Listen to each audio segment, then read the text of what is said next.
The evening air was thick with humidity as Ethan Harris made his way home from his band's performance.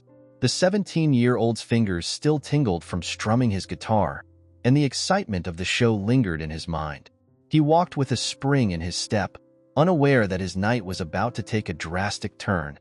A police cruiser's lights suddenly flashed behind him, casting eerie blue and red shadows on the sidewalk. Ethan's heart raced as he stopped, turning to face the approaching officers. Two men exited the vehicle, their faces set in stern expressions. "Hands where we can see them," the taller officer barked, his hand resting on his holster. Ethan complied, confusion and fear washing over him. "Officer, I'm just heading home from dash," Ethan began, but was cut off abruptly. "Shut it," the second officer snapped. "We ask the questions here." The officers approached Ethan aggressively, their body language hostile. They began patting him down roughly, ignoring his attempts to explain himself. Ethan's mind raced. He thought of his father, Captain David Harris, a respected figure in the police force. Surely, if he could just tell them who he was, this would all be cleared up. "My dad's a police officer," Ethan managed to say between the rough handling. "Captain David Harris." The officers exchanged a look, but their demeanor didn't change. If anything, their treatment became harsher. "Playing the daddy card, huh?" the taller officer sneered. "Well, that doesn't mean anything here." As the officers continued their aggressive search, Ethan felt a deep sense of helplessness and humiliation wash over him. This wasn't right. This wasn't how things were supposed to be. With shaking hands, Ethan managed to retrieve his phone from his pocket. The officers watched him warily, but didn't stop him as he dialed his father's number. "Dad," Ethan's voice cracked as David answered. "I need help. I've been stopped by some officers, and they're not listening to me." David's voice came through, calm but laced with concern. "Where are you, son?" "I'm on my way." As Ethan gave his location, he could see the officers' expressions change. They knew who was coming, but their hostility remained palpable. The night air seemed to crackle with tension as they all waited for Captain Harris to arrive. Captain David Harris's police cruiser screeched to a halt at the scene. He emerged, his face a mask of controlled anger. The sight of his son surrounded by fellow officers, treated like a common criminal, made his blood boil. "What's going on here?" David demanded, his voice carrying the weight of his authority. The two officers straightened up, but their defiance was evident. "Just a routine stop, Captain," the taller one said, his tone bordering on insolence. David approached Ethan, placing a protective hand on his shoulder. "Are you okay, son?" Ethan nodded, visibly relieved by his father's presence. David turned back to the officers, his eyes narrowing. "Release him. Now." The officers hesitated, exchanging glances. "With all due respect, Captain," the shorter one began, "we have procedures to follow." David's patience was wearing thin. "I said, release him. Or do I need to call the chief?" Just then, another car pulled up. Angela Rodriguez, David's partner and friend, stepped out. She quickly assessed the situation and moved to stand beside David. "Everything all right here, Captain?" she asked, her hand resting casually on her holster. David shook his head. "No, it's not. These officers seem to have forgotten proper protocol." Angela turned to the officers. "Gentlemen, I suggest you wrap this up. Now." The tension in the air was palpable. The taller officer, whose nameplate read Johnson, stepped forward. His eyes locked with David's, revealing years of pent-up animosity. "You always did think you were above the rules, didn't you, Harris?" Johnson sneered. "Just because you've got some fancy title doesn't mean your kid gets special treatment." David's fists clenched at his sides. He recognized Johnson, officer with a history of complaints against him. This wasn't just about Ethan anymore. It was about a systemic problem that had been festering for years. "This isn't about special treatment," David said, his voice low and controlled. "This is about doing the job right. About treating people with respect, regardless of who they are." Johnson scoffed. "Save the speech for someone who cares, Captain." Angela stepped between them, her voice sharp. "That's enough. This stop is over. We'll be filing a report about this incident." Reluctantly, the officers backed off. As they retreated to their cruiser, David turned to Ethan, his face softening. "Let's get you home, son." As they walked away, David exchanged a look with Angela. They both knew this confrontation was just the beginning of a much larger battle. The next morning, David and Angela sat in a quiet corner of a local cafe, their faces grim as they pored over case files spread across the table. "Johnson's got a history," Angela said, sliding a file towards David. 3 complaints of excessive force in the last year alone, all swept under the rug. David nodded, his jaw clenched. "And his partner, Stevens? Any dirt on him?" Angela shook her head. "Clean record, but he's only been on the force for 2 years.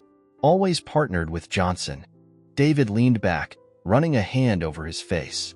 The weight of what they were about to undertake settled heavily on his shoulders. "We're talking about going up against our own here, Angela. You sure you want in on this?" Angela's eyes flashed with determination. What happened to Ethan wasn't right. And if it's happening to him, it's happening to others. "We took an oath to protect and serve, David. All people, not just the ones who look like us." David nodded, grateful for her loyalty. "All right, where do we start?" "We need more testimonies," Angela said. "People who've had run-ins with Johnson and Stevens. Build a pattern of behavior." They spent the next few hours making calls, setting up meetings with potential witnesses. Each story they heard painted a clearer picture of systemic abuse within the department. As the day wore on, David found himself increasingly torn. He'd dedicated his life to the force, climbing the ranks, earning respect. Now, he was about to challenge the very institution he'd sworn to uphold. "What if we're wrong about this, Angela?" he asked, voicing his doubts. "What if we're seeing a problem that isn't there?" Angela looked at him seriously. "David, you saw what happened to Ethan. You know in your gut this isn't right. We have to do something." Just then, David's phone buzzed. It was a text from Ethan. "Dad, Mom's organizing a community meeting about what happened. Thought you should know." David showed the message to Angela. "Looks like Laura's getting involved," he said, referring to his ex-wife and Ethan's mother. Angela raised an eyebrow. "That could complicate things." David nodded, a mix of pride and concern washing over him. "Or it could be exactly what we need to blow this thing wide open." As they gathered their files, both knew they were stepping into dangerous territory. The thin blue line was about to be tested, and the consequences could be far-reaching for all involved. The community center buzzed with tension as people filed in, filling every available seat. Laura Harris stood at the front, her presence commanding attention. As an experienced activist, she knew how to channel community anger into productive action. "Thank you all for coming," Laura began, her voice steady. "We're here because what happened to my son, Ethan, isn't an isolated incident. It's a symptom of a larger problem in our community." Murmurs of agreement rippled through the crowd. Laura recounted Ethan's experience, her words painting a vivid picture of the injustice he faced. As she spoke, people's expressions shifted from curiosity to outrage. "This stops now," Laura declared. "We need to stand together and demand change." In the back of the room, David watched, a mix of emotions playing across his face. Pride in Laura's leadership warred with concern over the potential backlash. Laura outlined a plan of action: peaceful protests, a social media campaign, and a petition for an independent investigation into police practices. The energy in the room was palpable as people volunteered for various roles. "Remember, we're using the hashtag Justice for Ethan," Laura said. "Let's make our voices heard online and on the streets." As the meeting progressed, David noticed phones coming out, tweets being sent. The hashtag was already gaining traction. A young woman stood up. "Ms. Harris, what about a peaceful protest outside the police station?" Laura nodded approvingly. "Excellent idea. We'll organize it for next week. Remember, our strength is in our unity and our peaceful approach." As the meeting wound down, David approached Laura. "You're really stirring things up," he said, his tone a mix of admiration and worry. Laura met his gaze. "Someone has to, David. Are you with us on this?" David hesitated, aware of the career implications. "I'm doing what I can from the inside, Laura, but be careful. This could get dangerous." Laura's expression softened slightly. "I know, but staying silent is no longer an option. Our son deserves better. Our community deserves better. As they parted ways, David couldn't shake the feeling that a storm was brewing. The community was mobilized, united in their demand for justice. But the path ahead was fraught with potential pitfalls, and he knew the department wouldn't take this lying down. The lines were drawn. The battle for justice was about to begin in earnest. The police station hummed with tension as David strode through the corridors. Whispers followed him, some supportive, others hostile. He pushed open the door to the chief's office, steeling himself for the confrontation ahead. Chief Wilson looked up, his face a mask of frustration. "Harris, what the hell is going on out there? I've got the mayor breathing down my neck about these protests." David stood his ground. "Sir, we need to address this head-on. The community's trust in us is at stake." Wilson's fist came down hard on the desk. "What we need is for you to get your ex-wife to call off these damn protests." "With all due respect, Chief," David replied, his voice steady, "we can't silence the community. We need to listen to them. And we need a full investigation into the officers involved in my son's incident." The chief's face reddened. "You're out of line, Harris. This is a non-issue. We can't let every minor altercation turn into a circus." David felt his patience wearing thin. "Minor altercation?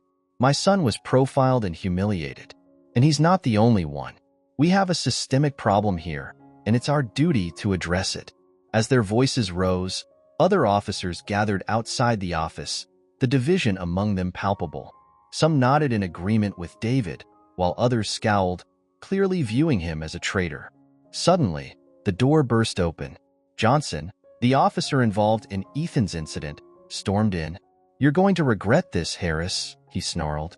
"You and your family better watch your backs." The room fell silent. David turned slowly, his eyes locking with Johnson's. "Is that a threat, officer?" Before Johnson could respond, another voice cut in. "I heard that," said Angela, stepping into the office. "And I'm sure the internal affairs will be very interested to hear about an officer threatening a superior." Chief Wilson stood up, his face a storm of conflicting emotions. "Everyone out. Now. Harris, this isn't over. You're playing a dangerous game." As David left the office, he found himself at the center of a divide. Some officers patted him on the back, offering words of support. Others glared, making their disapproval clear. In that moment, David realized the enormity of what he'd started. The department was splitting at the seams, and he was at the epicenter. As he walked out of the station, he couldn't shake the feeling that his career, his safety, and possibly even his life were now on the line. The courthouse steps were a sea of people and placards. Chants of "justice for Ethan" filled the air as David and Angela made their way through the crowd. Inside, the atmosphere was no less charged. David spotted Ethan and Laura sitting in the front row of the gallery. He gave them a reassuring nod before taking his place beside Angela. "All rise," the bailiff called out as Judge Martinez entered the courtroom. As the proceedings began, the prosecution laid out their case against Officers Johnson and Stevens, detailing the incident with Ethan and presenting a pattern of similar abuses. David leaned over to Angela. "We've got a solid case, but Johnson's got friends in high places. This won't be easy." Angela nodded grimly. "We knew that going in, but the truth is on our side." Outside, Laura coordinated a vigil. Supporters lit candles, their flames flickering in the twilight, a symbol of hope and resilience. Back in the courtroom, David took the stand. He recounted the night of the incident, his voice steady despite the weight of his words. "As a police officer, I've sworn to protect and serve," David testified. "What happened to my son that night was a betrayal of that oath." Cross-examination was brutal. The defense attorney tried to paint David as a disgruntled employee with a personal vendetta. "Isn't it true, Captain Harris, that you've had disagreements with Officer Johnson in the past?" the lawyer pressed. David remained calm. Any disagreements were professional in nature. This is about systemic issues, not personal grievances. As the day wore on, tension in the courtroom mounted. Supporters and opponents of the officers filled the gallery, their silent stares a testament to the community's division. Ethan's testimony was next. David watched with a mix of pride and concern as his son recounted his experience, his voice sometimes shaking but never faltering. "I felt helpless," Ethan said, like I wasn't even human to them.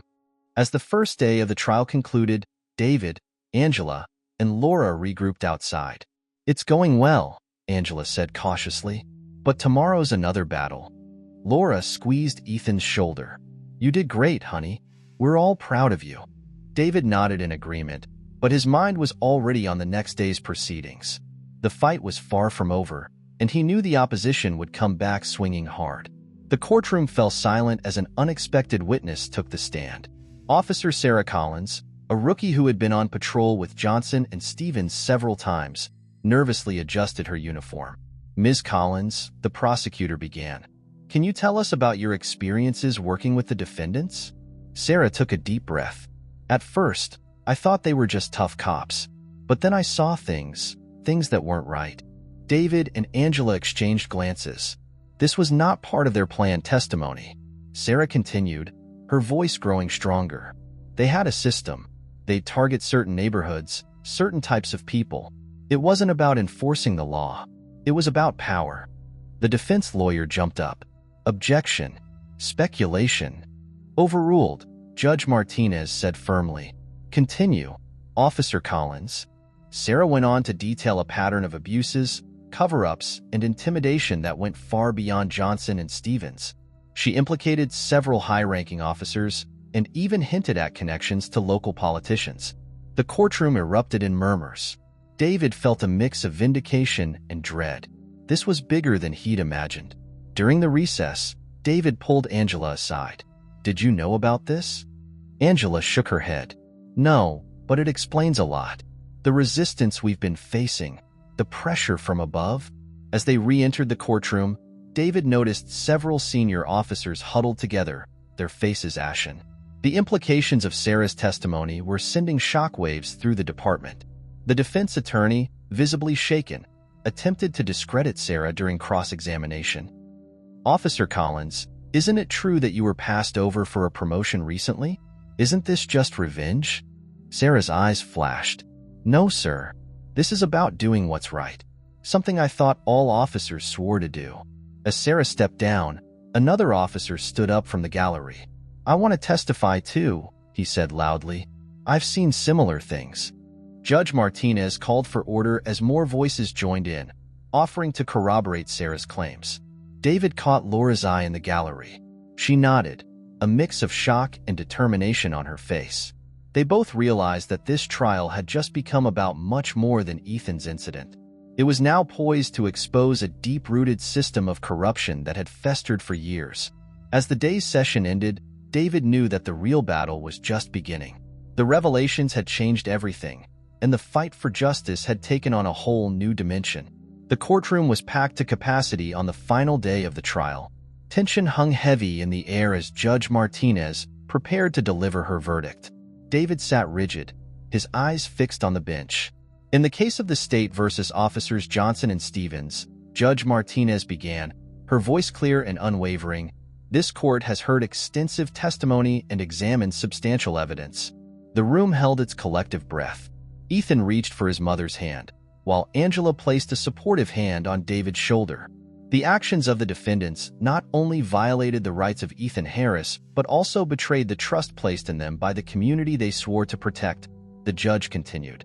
Furthermore, the evidence presented has uncovered a disturbing pattern of misconduct that extends beyond this isolated incident. Judge Martinez paused, her gaze sweeping across the courtroom. It is the finding of this court that officers Johnson and Stevens are guilty of all charges. A wave of reactions swept through the courtroom, gasps, cries of relief, and muffled protests. The judge raised her hand for silence. In light of Officer Collins' testimony and subsequent corroborating statements, this court is also recommending a full federal investigation into the police department's practices and leadership. David exhaled slowly, the weight of the moment settling on him. This was more than he had dared to hope for. The sentencing for officers Johnson and Stevens will be determined at a later date, Judge Martinez concluded. This court is adjourned. The gavel's sharp crack was nearly drowned out by the eruption of voices. David turned to Angela, both of them momentarily speechless. They had won, but the victory felt like the beginning of an even bigger challenge. Outside the courthouse, a sea of reporters and supporters awaited. Laura, with Ethan by her side, addressed the crowd. Today, justice was served not just for Ethan, but for our entire community. But our work is far from over. As David emerged, he was met with a mix of cheers and hostile glares from fellow officers. He knew that the department would never be the same, and his role in it had irrevocably changed. Chief Wilson approached David, his face a mask of conflicting emotions. "Harris, I hope you know what you've done. This changes everything." David nodded solemnly. "It had to be done, Chief, for the sake of the badge we wear and the people we serve." As the crowd dispersed and the reality of the verdict sank in, David realized that this was not an ending, but a new beginning. The real work of reforming the department and rebuilding community trust was just starting. In the weeks following the trial, the city buzzed with a new energy. David found himself at the center of a movement for police reform, speaking at community meetings and working closely with city officials to implement changes. At a town hall meeting, David addressed a packed auditorium. "We have a unique opportunity here," he said, his voice carrying to the back of the room, "to rebuild our police force from the ground up, with transparency and accountability at its core." The audience, a mix of community members and fellow officers, listened intently. Some nodded in agreement, while others looked skeptical. "It won't be easy," David continued, "but it's necessary if we want to regain the trust of those we've sworn to protect." Meanwhile, Ethan had become a reluctant symbol of the movement. High school students rallied around him, organizing peaceful protests and social media campaigns against police brutality. "I never wanted to be the face of this," Ethan confided to his father one evening. "But if it helps prevent what happened to me from happening to someone else, I'm in." David smiled proudly at his son. "You're braver than I was at your age." Laura's activism had also gained momentum. She worked tirelessly, organizing community watch programs and facilitating dialogues between residents and police officers. One sunny Saturday, Laura hosted a community barbecue in the local park. Officers mingled with residents, playing basketball with kids and engaging in conversations with adults. It was a small step, but a significant one in bridging the divide. As David flipped burgers on the grill, he overheard snippets of conversation. "Never thought I'd be chatting with a cop like this," one resident said. "Maybe things are changing after all." The event culminated in a candlelight vigil for victims of police brutality. As the flames flickered in the twilight, there was a sense of unity and hope that hadn't existed before. Back at the station, changes were slowly taking root. New training programs were implemented, focusing on de-escalation techniques and community engagement. A civilian oversight committee was established to review police conduct. It wasn't all smooth sailing. Resistance from old guard officers persisted, and trust building was a slow process. But with each passing day, the community began to see their police force in a new light. As David drove home that evening, he reflected on the journey so far. The road ahead was long, but for the first time in years, he felt genuinely optimistic about the future of his department and his community. As the dust settled from the trial and subsequent reforms, David received an urgent call from Internal Affairs. "Captain Harris, we've uncovered something big. You need to see this," the voice on the other end said cryptically. David arrived at the station to find a flurry of activity. Files were spread across tables, and officers huddled around computer screens. The lead investigator waved him over. "We've been digging into Johnson and Stevens' past cases," she explained. "It's worse than we thought. Fabricated evidence, coerced confessions, missing drugs from the evidence locker. This goes back years." David's stomach churned as he reviewed the files. The depth of corruption was staggering. "How many cases are we talking about?" "Dozens, maybe hundreds," the investigator replied. "We're looking at potential mass exonerations." As the news broke, the city erupted once again. Families of those wrongfully convicted rallied outside the courthouse, demanding justice. David found himself thrust into the spotlight once more, this time as the face of the department's commitment to right past wrongs. Meanwhile, Johnson, facing a lengthy prison sentence, made one last desperate move. He reached out to David, offering to reveal names of other corrupt officers in exchange for leniency. David met him in the prison visitor's room, their eyes locking across the table. "You're finished, Johnson," David said firmly. "But if you want to do one decent thing in your career, now's the time." Johnson's revelation sent shockwaves through the department. Several high-ranking officers were implicated, leading to a wave of resignations and arrests. The old guard was crumbling, making way for a new era of policing. As the dust settled, David was called into the mayor's office. "Captain Harris," the mayor said, "in light of recent events, we're implementing a complete overhaul of the police leadership. We want you to lead it as the new chief of police." David was stunned. "Sir, are you sure? There's still a lot of work to be done." The mayor nodded. "That's exactly why we need you. You've shown that you're willing to fight for what's right, no matter the cost." As David left the office, the weight of his new responsibility settled on his shoulders. He thought of Ethan, of Laura, of all the community members who had fought alongside him. This was their victory too. That evening, as he shared the news with his family, David realized that what had started as a personal fight for justice had become something much larger. It was a chance to reshape the entire system, to build the kind of police force that truly served and protected all members of the community. The road ahead would be challenging, but for the first time in a long while, David felt ready to face it head-on.